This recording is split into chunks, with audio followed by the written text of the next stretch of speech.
वचन, प्यारा वचन, ईशो मसीह का प्यारा वचन, पाव को दीप को राह को रोशन, ये है मसीह का प्यारा वचन, ये है वचन।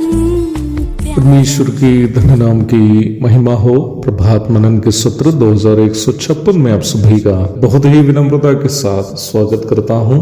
आइए आज के मनन के लिए हम पढ़ते हैं इब्रानी अध्याय 13 पद 5। तुम्हारा स्वभाव लोभ रहित हो और जो तुम्हारे पास है उसी पर संतोष करो, क्योंकि उसने आप ही कहा, मैं तुझे कभी न छोड़ूंगा और न कभी तुझे त्यागूंगा। रुपये का लोभ को परमेश्वर के वचन में एक बहुत ही खतरनाक स्वभाव के रूप में बताया गया है। रुपये का लोभ को सब प्रकार की बुराइयों का जड़ अथवा कारण के रूप में तीमुथियुस 6:10 में हम पढ़ते हैं। अर्थात यदि हम एक लोभी इंसान हो तो हम कोई भी अन्य बुराइयों में फंसने की संभावना है। इफिसी 5:5 में लोभी मनुष्य को मूर्ति पूजक से और कुलोसी 3:5 में लोभ अथवा रुपये से प्रेम को मूर्ति पूजा से तुलना किए हुए आप देख सकते हैं। पुराने नियम में जब हम इस्राएल का इतिहास पढ़ते हैं तो हम वहां देखते हैं कि इस्राएल को सबसे अधिक दंड परमेश्वर से तब मिला जब वे लोग परमेश्वर को छोड़कर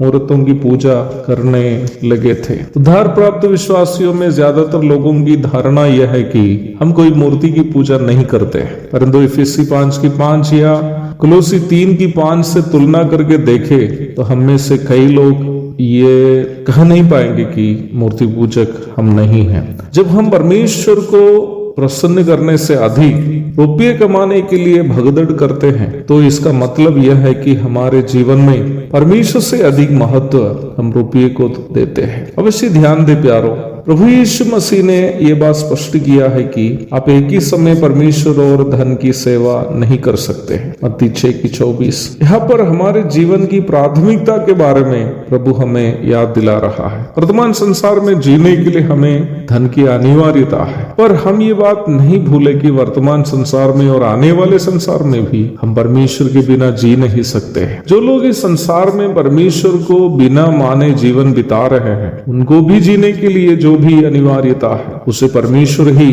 उपलब्ध कराता है, इसलिए वे लोग जीवित हैं। मत्ती 5:45 वर्तमान संसार में रहते वक्त हर एक इंसान को उसके लिए परमेश्वर के द्वारा निर्धारित मेहनत करनी है और उस मेहनत से मिलने वाली कमाई से जीना भी है। ये परमेश्वर की ओर से निर्धारित व्यवस्था है। उत्पत्ति 3:17-19 तक। इसलिए जीने के लिए काम करके कमाना एक पाप नहीं है, बल्कि काम नहीं करना एक पाप है। पौलुस कहता है कि अपने हाथों से कमाने का प्रयत्न करना चाहिए ताकि बाहर वालों से आदर मिले। पहला थिस्सलुनीकियों अध्याय 4 पद 11 और 12। और जो काम नहीं करते हैं उसे खाना नहीं खाने के लिए भी प्रेरित पौलुस आदेश दिया है। दूसरा थिस्सलुनीकियों 3:10। मैं ऐसे कई ढोंगी पास्टरों को जानता हूं जिसकी ना कोई काम है, ना सेवा है, ना कलीसिया है, ना कुछ है। बीवी को काम करने के लिए भेजेगा और भाई साहब इधर उधर मुंह ताके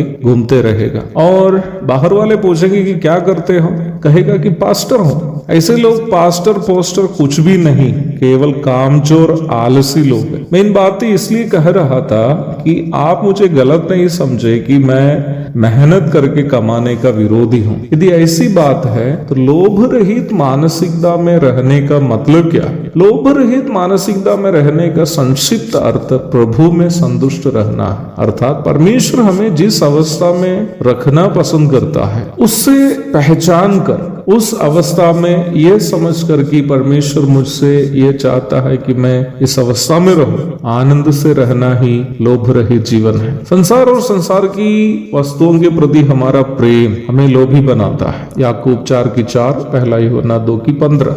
परंतु परमेश्वर को प्रसन्न करने वाला एक जीवन बिताने की हमारी इच्छा हमें परमेश्वर जो भी अवस्था में हमें रखना चाहता है उस अवस्था में संतुष्टि के साथ रहने के लिए प्रेरित करता है। प्रेरित पौलुस निम्न संतुष्टि को अनुभव करने वाला एक व्यक्ति था। फिलिपी 4:12 एवं 13 आयतों में पौलुस अपनी आत्म संतुष्टि के बारे में इस प्रकार कहता है, मैं दीन होना भी जानता हूँ और बढ़ना भी जानता हूँ। हर एक बात और दशाओं में मैंने तृप्त होना, भूखा रहना और बढ़ना घटना सीखा है। इन बातें कहने के ठीक पूर्व फिलिपी 4:4 में पौलुस इस प्रकार भी कहा था, प्रभु में सदा आनंदित रहो। मैं फिर कहता हूँ, आनंदित रहो। जी मेरे प्रिय भाई बहनों, एक लोभ रहित आत्म संतुष्टि का जीवन केवल वही लोग बिता पाएंगे जो प्रभु में आनंदित है। जो व्यक्ति प्रभु को अपने जीवन का सबसे बड़ा धन समझता है, वह कभी भी धन से प्रेम नहीं कर पाएगा। एक और शुभ दिन की धन्य कामनाओं के साथ आज को मनन में यह समाप्त करता हूँ। प्रभु आप सबको आशीष दे।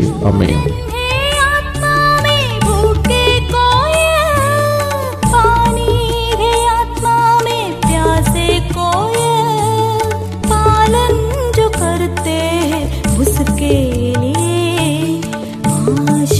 पाने का साधन है ये वचन, प्यारा वचन।